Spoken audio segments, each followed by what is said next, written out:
제자들과 함께 지나시다가 이제 감람산에서 하늘로 승천하기 직전이었습니다. 제자들에게 부탁을 했어요. 예루살렘을 떠나지 말고 내게 들은 바 아버지께서 약속하신 것을 기다리라. 요한의 세례 가지고는 안 된다. 이제는 곧 성령의 세례를 받을 것이다. 너희가 성령이 임하면 권능을 받고 예루살렘과 땅끝까지 내 증인이 될 것이다. 사도들을 포함해서 모두 120명의 성도들이 참 허탈했어요. 하늘로 사라져가는, 그리고 눈에서 가려져 버리는 예수님을 끝까지 지켜보다가 이 말씀대로 마가의 다락방에 들어가서 120명의 성도들은 열심히 저녁 기도에 힘써 열흘 동안, 예수님이 부활하셔서 40일 계시고 열흘 동안 지난 끝에 오순절, 50일째 오순절이 되었어요. 갑자기 강한 바람 같은 소리가 온 집안을 휩쌉니다. 불의 혀 같은 것들이 사람의 머리 위에 각각 하나씩 떠 있습니다.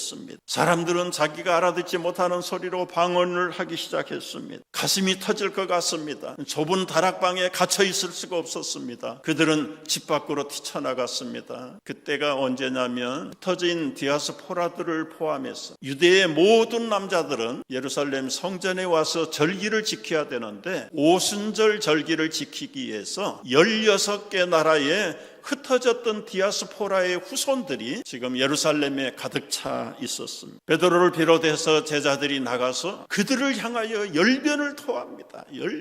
사도행전 1장 2장에 베드로가 설교했던 노방 설교의 내용들이 그대로 담겨져 있어요. 사람들이 이상합니다. 저 사람들 분명히 갈릴리 사투리로 말을 하고 있는데 우리가 나고 자란 우리의 외국어로 들리는 것이 어쩜이냐. 정신이 없구나. 어떤 사람들은 조롱하고 어떤 사람들은 우리가 알지 못하는 새로운 술에 취한 사람들이 있구만. 베드로는 계속해서 말해요. 여러분, 요엘의 선지자의 말씀을 기억합니까? 주의 영이 임하면 성령을 부어주실 때가 오는, 어린아이가 예언하고 젊은이가 환상을 보고 나이 많은 사람들이 꿈을 꾸는 놀라운 능력이 임한다고 하신 그 말씀이 이제 우리에게 임하셨습니다. 여러분이 죽인 예수 그리스도가 메시아여 그리스도입니다. 그 말씀 한마디 한마디가 16개 나라에서 온 디아스포라들의 유대인들의 가슴 속에 꽂히고 유대의 예루살렘의 터를 잡고 살던 본토인들마저도 예수가 메시아요 그리스도라는 사실에 그들은 마음이 움직이기 시작했어. 도저히 우리가 죽인 그 예수 그리스도를 이제는 어떻게 하라는 말인가. 형제들이여, 우리가 어찌할꼬.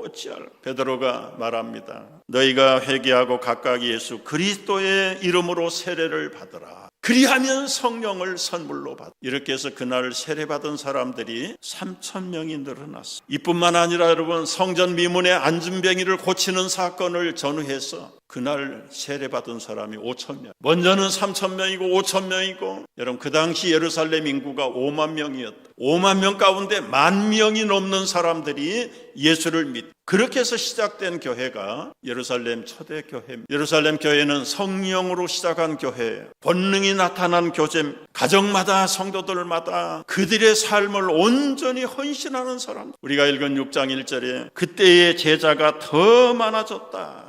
모여서 기쁘고 그 감격을 주체할 수가 없어서 자기들의 재산들을 다 팔아서 다 내놓았습니다. 필요를 따라서 나눠주기 시작했습니다. 최고의 믿음, 최고의 기쁨, 최고의 절정에 다다랐습니다. 그런데요, 기쁨만 있는 게 아니라, 절정만 이룬 것이 아니라 엄청난 시험도 함께 출발했습니다. 그런 가운데 은혜가 충만한 초대교회에 아주 불같이 일어나는 그런 현장에 아나니아와 삽비라 같은 부부들이 나와서 즉사하는 사건도 보고, 사유재산을 다 내어놓고 열심히 사도들이 그 헌금을 과부들, 고아들, 필요한 사람들을 나눠주기 시작했어. 근데 이 분배 과정에서 갈등이 생기기 시작했어. 히브리파 과부들은 아무 말이 없어요. 헬라에서 들어온 과부들, 그들에게 경제적인 도움이 절대 필요한 사람들, 그들이 몇 날이 돼도 며칠이 못 돼도 히브리파 과부들은 넉넉하게 퍼주는데 왜 우리는 안 주는가? 원망이, 시비가 일어나기 시작했어. 사도들은 그것을 재빨리 알아차렸어. 여기서 우리가 한번 짚고 넘어갈 이유가 있습니다. 여러분, 예수님의 직계 제자들이 목회하는 현장인데도 은혜도 권능도 충만했지만 지금 위기일발의 어려운 시험이 닥쳤어요. 예수님에게 3년 6개월을 24시간 배운 제자들입니다. 기도면 기도, 권능이면 권능, 기적이면 기적을 체험하지 않는 것이 없는 그런 사도들이 목회하는 초대교회도 시험이 있었다면 흩어진 교회들, 2000년이 지난 오늘날의 교회들은 그냥 교회 이퀄 시험이에요. 우리 인생도 따지고 보면 시험이 없는 인생이 없어요. 왜 교회가 시험투성일까? 목회자가 목회를 제대로 못해서 그럴까요? 여담이긴 합니다만 목회가 얼마나 힘들고 어려운지 예수님도 일선 목회 안 하셨어요. 제자 훈련 3년 하고 그냥 가셨어요. 목사님들이 모이면 그런 조고를 합니다. 지금 초대교회가 불릴 듯이 일어나는데 이게 반으로 쪼개지게 생긴 위기가 왔어. 사도들은 금세 교회의 문제를 진단하고 대책을 마련했습니다. 비상대책회의를 소집했어. 우리말로 하면 재직회를 긴급 소집을 한 겁니다. 제자들을 다 불러 모아서 우리가 당면한 이 교회의 문제를 이제 보고서를 작성을 해서 발표를 합니다. 예루살렘 초대교회에 일어난 시험에 대한 보고서 내용, 헬라파 가부들이 구제에서 균등하게 분배를 받지 못해서 원망하고 있어. 원인, 히브리파 가부들은 주로 이제 본토인들이니까 기득권을 가지고 성 안에서 살아요. 헬라파 가부들은 가난하고 최근에 왔기 때문에 성 밖에서 살아요. 사도들이 시간이 부족해서 온전히 성 밖까지 다니면서 분배를 하고 섬겨야 되는데 아무래도 균등을 이루지 못한 것이 원인이요. 대책은 뭐냐? 그러면 사도들은 본업으로 돌아가고 대신 구제로 섬길 수 있는 사역자들을 세우자. 그 사역할 수 있는 자격자는 어떤 사람이 자격 있는 성령과 지혜가 충만하여 칭찬 듣는 7사람을 택하자. 방법은 어떻게 택할 것인가? 추천해서 아마 투표했을 것 같아요. 그래서 뽑힌 선택된 사람들이 7사람 명단이 나왔습니다. 스데반, 빌립, 브루고노, 니가노르, 디몬, 바네마, 유대교에 있게 했던 안디옥 사람들이 골라 이 7사람을 선택해서 안수하여 일꾼으로 세웠습니다. 그 결과가 어떻게 됐습니까? 하나님의 말씀이 점점 왕성하고 예루살렘에 있는 제자의 수가 더 심히 많아지고 허다한 제사장의 무리도 이 복음에 복종하니라. 이것이 시험에 빠졌던 그리고 위기일발을 겪었던 초대교회 예루살렘 교회에서의 일어났었던 문제이고 그리고 문제를 수습하고 나서 나타난 결과입니다. 이제 우리가 조금 더 구체적으로 이 초대교회에 있었던 일들이 오늘 우리 교회를 비롯해서 수많은 교회들이 반복할 수밖에 없는 현장인 것을 알고 우리가 좀 더 훈련하고 배울 수 있는 시간을 가졌려고 합니다. 교회 사역은 담임 목사 혼자 할 수 없는 사역입니다. 아무리 유능한 예수님의 제자들, 직계 제자들이라도 그들이 섬긴 교회의 말씀 본대로 문제가 발생을 했잖아요. 중요한 것은 어떻게 풀어갈 것인가가 더 중요하다. 원망한다고 문제가 해결되는 거 아닙니다. 그룹을 갈랐다고 해서 해결되는 것도 아니고 원인을 잘 분석해서 대안을 마련하고 그리고 개선하는 것이 상책이다. 우리 교회도 1월 첫 주일날 금년에 섬길 수 있는 집사님들을 또 임명을 했습니다. 직분자들을 다 임명하고 새롭게 청지기를 세웠습니다. 아마 금년에 처음 된 집사님들은 별도로 모아서 교육도 해야 되고 강의도 해야 되고 해야 되는데 요즘은 그런 게 잘 안 통해요. 그래서 틈틈이 기회가 있는 대로 집사가 교회 일꾼이 어떤 자질을 가져야 되는가, 어떤 일을 해야 되는가, 그거를 이 시간 한번 간단하게 살펴보려고 하는 것입니다. 여담이긴 하지만 오늘 본문에는 집사라는 단어가 없습니다. 그 7사람 세우긴 했지만은 어느 성경을 봐도 이 사람들 앞에 집사, 뒤에 집사라는 호칭이 한 군데도 없습니다. 근데 우리는 보통 7집사 그렇게 불러요. 왜 그럴까요? 제가 토론토에서 목회할 때요, 영국 성공의 교회당을 빌려서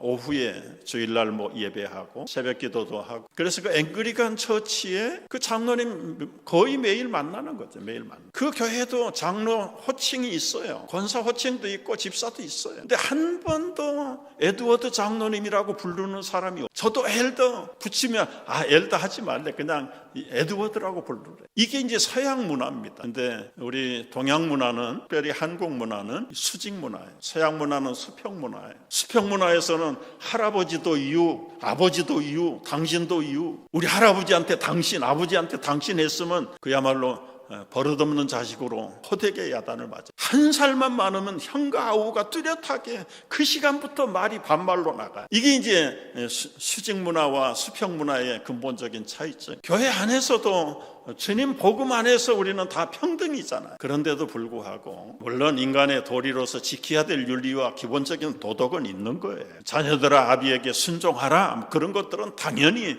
동서양을 막론하고 인간의 기본적인 도리 윤리 가운데 지켜야 될 것. 그런데도 불구하고 소위 말하는 지금 이 예루살렘 교회에서 일어나고 있는 이 헬라파 과부들과 히브리파 과부들의 균열, 이것은 어떤 면에서 우리 이민교회에서 겪고 있는 시험이라면 시험이고 현상이라면 현상의 양태가 그대로 반복돼요. 그 당시에 헬라파는 오늘날 영어권입니다. 영어. 온 세계가 헬라말을 쓸 때예요. 헬라에서 살던 로마 지역에서 살던 사람들, 이 사람들은 조상들이 한 500년 전에 유대가 멸망할 때 다 붙들려 갔던 포로들의 후손들입니다. 그러나 혈통이 유대인이기 때문에 비록 유대인의 문화, 민족, 언어를 익히지 못했지만 그 민족의 뿌리가 유대인이, 하나님의 선민이라는 뿌리 때문에 율법을 지키고 1년에 3차례씩은 유월절과 오순절과 맥주절을 지키기 위해서는 꼭 예루살렘 중앙성전에 순례를 해야 돼요. 오긴 왔지만 히브리어 모국어를 알아듣지 못합니다. 말도 제대로 못합니다. 그런 사람들 가운데 헬라 지역에 살던 디아스포라 과부들이 유대로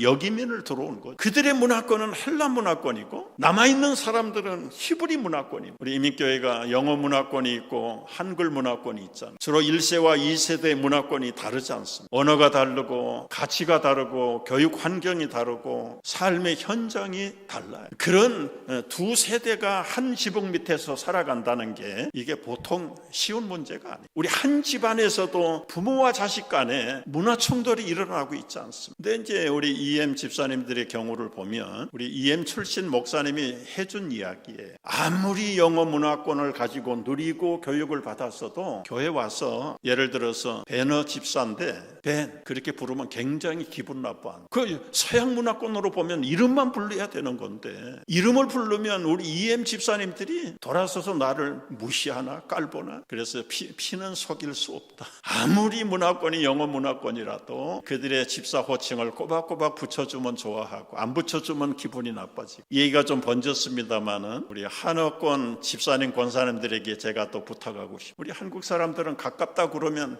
이게 벽이 없어요. 그냥 기본적인 예의도 없고 호칭도 없어. 그냥 이름을 불러. 이름을 분명히 집사인데 김 집사님 해야 되는데 김정석, 본인은 굉장히 가까운 살가운 표현인데 상대방이 듣는 사람은 굉장히 기분이 안 좋아. 인격 대우를 못 받는 것 같아. 온도 차이가 다른데 자기 온도만 생각하는. 그래서 우리 권사님들 집사님들 함부로 가깝다고 너무 그렇게, 여러분 사랑은 어떻게 해야 돼요? 예의를 갖춰야 되는. 우리 아이들에게도 마찬가지잖아. 너 몇 살이야? 그러면 7살이야? 너 몇 살 됐지요? 7살이에요. 하는 말이 고와야 오는 말도 고운 법. 어쨌거나 문화의 충돌 속에서 우리는 지금 살아갑니다. 여러분 사회적으로나 가정적으로나 교회적으로나 우리 이민자의 삶은 문화의 충돌 속에서 사는 거예요. 뭐 한 나라 한 동족이라고 하더라도 세대 차이의 갈등 때문에 또 문제가 있어요. 이런 것들을 복음 안에서 잘 풀어가는 것이 지상교회가 해야 될 과제고 숙제입니다. 사명입니다. 일단 초대교회가 일어났던 이 문제를 봉합하는 데에 일꾼을 세웠는데 그 일꾼들이 하는 일이 오늘 우리가 볼 때는 집사가 하는 일들이에요. 근데 그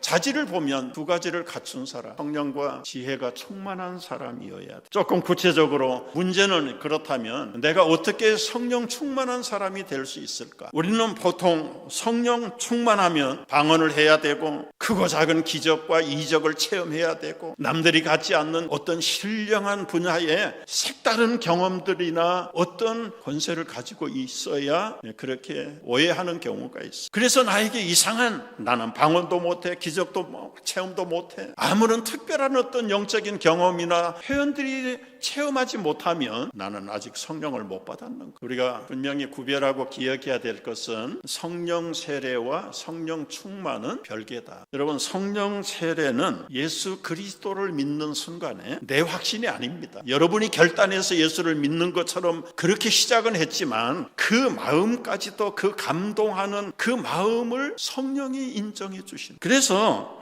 여기 에베소 1장 13절 14절을 보면 다 같이 너희의 구원의 복음을 듣고 그 안에서 또한 믿어 약속의 성령으로 인치심을 받았다. 예수 복음의 구원을 듣고 여러분이 결단을 했든 믿기로 작정을 했든 그 순간에 성령이 와서 도장을 찍어주셔. 인쳤다는 말이 한 번 성령으로 예수를 영접하는 그 순간은 이제는 죽은 사람이 아니고 그리스도 안에서 새 사람이, 그리스도의 사람이 돼. 출발이야.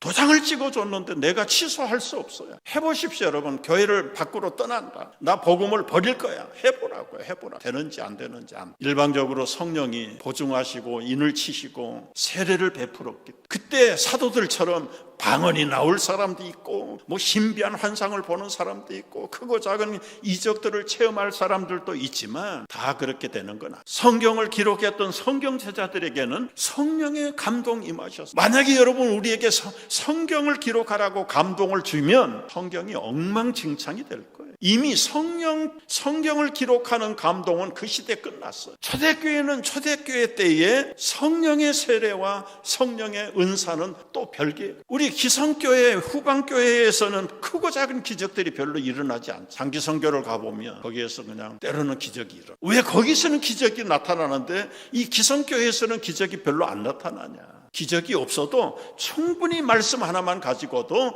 엄청난 영적인 체험을 할 수 있는 인소스를 다 주셨는데 이 인소스인 기본적인 베이스먼트인 성경을 묵상하고 실천하지 않고 엉뚱하게 체험만을 강조하는 사람들, 기대하는 사람들에게는 안 주는. 그러면 교회가 혼란스러워도. 따라서 여러분 중요한 것은 이미 우리 예수를 믿는 사람은 성령으로 인침을 받았고 성령 세례 받은 사람이에요. 믿으시기 바랍니다. 근데 문제는 성령 충만은 언제나 우리가 반복해야. 여러분 타이어에 에어를 필랍을 했지만 굴러다니다 보면 때로는 못이 박히면 공기가 빠져나가요. 온도 차이에서도 빠져나가요. 그러면 가서 또 다시 필랍을 하듯이 우리 안에 성령의 충만함은 계속 리필이 필요하다. 리필. 특별한 기회에 은혜를 받아서 뜨거웠는데 한 일주일 지나면 시큰둥해져요. 2주쯤 되면은 성령하고는 관계없이 살아가. 성령의 사람이라도요 정신 안 차리면 늘 고독합니다. 외롭습니다. 여러분 고독하고 외로운 사람들을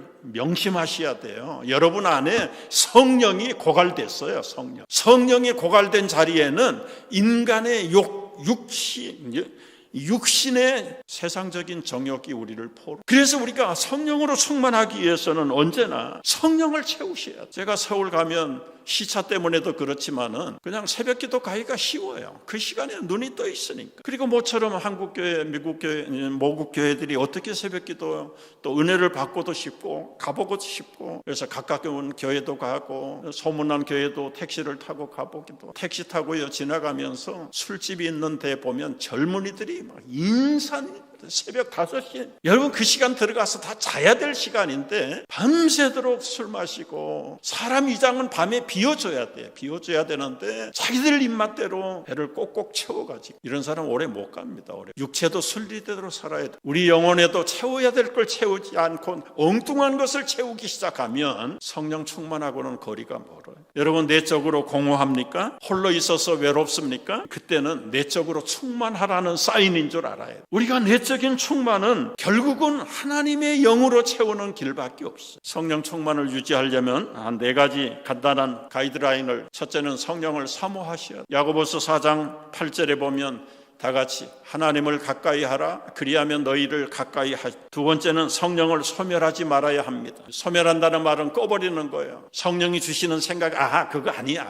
이 하나님 감동이 아니야. 이건 그냥 그런 생각이 들 수도 있어. 이런 것들이 하나님의 역사를 제한하거나 하나님의 은사를 무시하거나 이런 것들이 성령을 소멸하는. 보통 2가지 생각 중에서 먼저 떠오르는 생각은 그리스도인이라면 저는 그 생각이 하나님 생각이라고 봐요. 근데 그 생각들을 해보려니까 시간도 그리고 때로는 여러 가지 많은 필요한 것들이 그 다음에 점점 타협하기 시작해서 처음에 주셨던 생각을 무시해버리는 건 어떤 면에서는 성령을 소멸하는 것. 세 번째는 성령을 근심하게 하면 안 됩니다. 성령도 인격적인 존재입니다. 성령을 무시하고 마치 나는 이방인처럼 살고 거짓을 내고 분노를 하고 때로는 더러운 말을 하고 시기, 악독 그런 것들을 품고 있으면 성령이 성령이 근심하게. 네 번째는 성령을 모독하거나 해방하지 말아야 해. 이 모독한다, 해방한다는 말은 성령을 무시하고 대항하는 것. 예수님의 기적을 보면서 바엘세불이라고 몰아붙이는 사람들이 있었던 것처럼 이건 아주 적극적으로 하나님을 대적하는 행위. 우리 모두는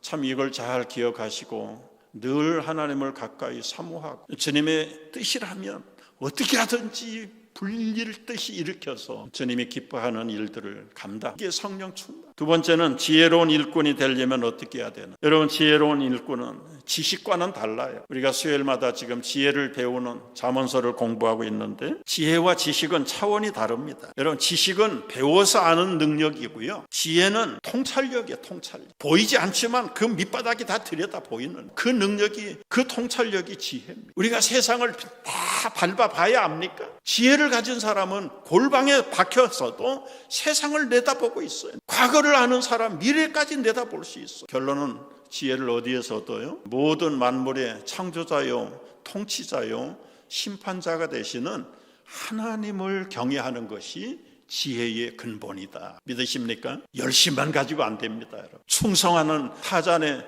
치타를 기억하십니까? 시키는 대로 해요. 시키는. 타잔이 낮잠을 자는데 파리가 자꾸 날라붙어. 귀찮아요. 잘만 하면 와서 간지럽히니까 또 깨고 치타를 불러가지고 파리 좀 쫓아라. 충성스러운 치타는 타잔 옆에 앉아가지고 주인 얼굴에 붙은 파리를 한 번 쫓고 두 번 쫓고 서너 번 쫓다 보니까 화가 났어. 이놈의 파리 내가 가만두는가 봐라. 그리고는 큰 짱돌을 들어가지고 주인의 콧잔등에 앉은 파리를 박살을. 파리는 즉사했어. 그리고 텔레비전 화면은 거기서 끝나죠. 타잔의 콧잔등은 묵사발이 돼버려. 여러분, 지혜가 없는 사람들은 일을 하면 일을 만듭니다. 여러분, 소그룹에서 또 여러분 가정에서 한번 잘 생각을 해보십시오. 우리 자녀들이 공부는 좀 못해도 지혜 있는 자녀가 되기를 위해서 기도하십시오. 여러분의 배우자가 사회적으로 능력이 좀 떨어질지라도 지혜 있는 배우자가 되기를 위해서 기도하십시오. 이거는 말씀을 통한 훈련에서 오는 것, 창조주 하나님으로밖에 받을 수밖에 없는 능력이 지혜의 통찰력입니다. 지혜가 부족할 때는 야고보서 1장 5절 말씀 다 같이 읽습니다. 너희 중에 누구든지 지혜가 부족하거든 모든 사람에게 후히 주시고 꾸짖지 아니하시는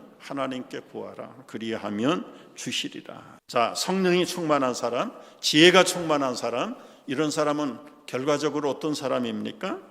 칭찬받는 일꾼 되는 거죠. 이제 결론을 내립니다. 여러분, 우리가 예수를 믿고 그리고 사람 앞에서나 자신 앞에서 정말 성령이 충만하고 지혜로운 인생 일꾼이 되고 칭찬받는 사람이 되는 것, 앉아가지고 되는 거 아닙니다. 훈련하고 배워야 됩니다. 훈련하고 배워야. 그래서 다음 주일날 우리가 이 훈련 프로그램을 만들어서 한번 영상을 한번 보실까요? 어떻게 우리가 성령으로 충만할 수 있을까요?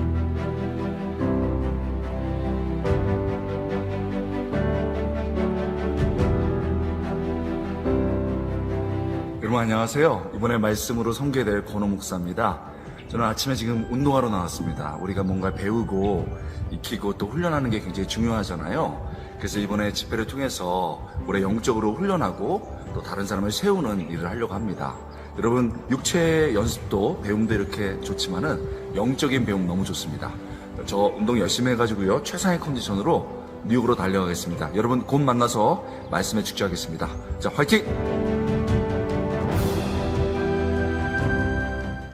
다음 주 금요일부터 시작이 됩니다. 여러분, 결론은 예루살렘 교회가 시험과 문제를 만났지만 그걸 믿음 안에서 잘 대처할 때 결론이 무엇입니까? 결국은 사도들은 기도하는 일과 말씀에 전념하는 곳으로 돌아가고, 일선에서 성도들을 섬기고 구제하는 사역은 세운 7사람을 통해서 풀타임으로 일하기만. 여러분, 여기서 이제 중요한 것이 무엇입니까? 성도를 섬기는 것도 중요하지만 결국은 교회 안에서뿐만 아니라 교회 밖에 있는 사람들에게까지도 선포된 말씀과 기도의 능력으로 그들이 회개하고 돌아오게 하는 것이 더 중요해요. 이 기도하는 것과 말씀 묵상하는 일은 사도들에게만 필요한 게 아닙니다. 우리가 주방 봉사를 한다고 하더라도 어떤 교회는 주방 봉사 자기 일정이 있으면 열심히 교회 와가지고 예배당에 들어오지도 않고 주방으로 직행을 해서 하루 종일 주방에서 속으로는 예배 안 드려도 하나님 다 익스큐스 하시겠지요. 무슨 사역을 하든 기도하는 일과 말씀 묵상은 담임 목사만 하는 전유물이 아니에요. 주일학교 교사를 하든 찬양대원을 하든 주방에서 봉사를 하든 소그룹을 섬기든지 우리는 매일매일의 삶 속에서 기도하는 일과 말씀 전하는 집중하는 일들을 우리가 그렇게 할 때 우리가 살아나는 겁니다. 우리가 살면 내가 살면 우리가 사는 것이고 우리가 사는 것은 교회가 사는 것이고 교회가 살아나는 것은 교회 밖의 사람들을 살려내는 그렇게 한 결과 7절 말씀 보십시오. 7절 다 같이 하나님의 말씀이 점점 왕성하여 예루살렘에 있는 제자의 수가 더 힘이 많아지고 허다한 제사장의 무리도 이 도에 복종하니라. 교회의 부흥과 성장의 조건이 무엇입니까? 하나님 말씀이 점점 왕성해질 때 어떤 결과가 나타났어요? 예루살렘에 있는 제자의 수가 많아졌습니다. 이 교회 제사장들도 말씀 앞으로 복종하고 돌아왔습니다. 말씀과 기도가 회복될 때 교회가 안정되고 교회가 성장하고 거기에 있는 모든 성도들이 충만한 삶을 누리게 될 줄로 믿습니다.